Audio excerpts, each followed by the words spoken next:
अब निर्णय क्या होने वाला है इस युद्ध के, जो आज तक पूरे विश्व के अंदर युद्ध चल रहे हैं, उन युद्धों को अमेरिका ही क्यों कराता है? किसी भी देश को चने के झाड़ पे चढ़ा करके क्यों ख़त्म करना चाहता है?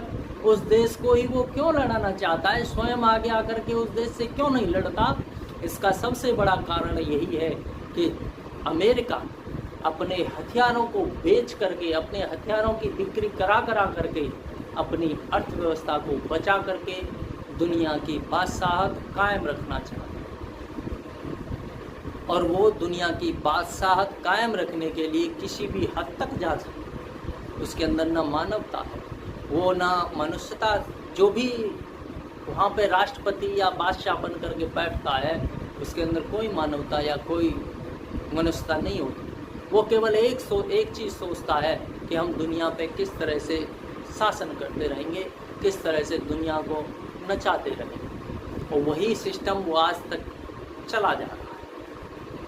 तो मैं यूक्रेन से भी कहना चाहूँगा, रूस से भी कहना चाहूँगा, इजराइल से भी, ईरान से भी, और जो आज तक फिलिस्तीन गाजा का जो हाल हुआ, उन सारे लोगों से भी कहना चाहूँगा कि अमेरिका की दोहरी नीति को आप लोग समझिए।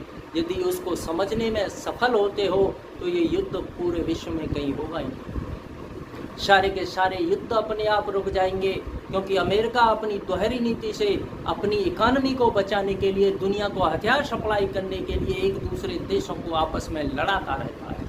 हमें इस सब को ख़त्म करना होगा।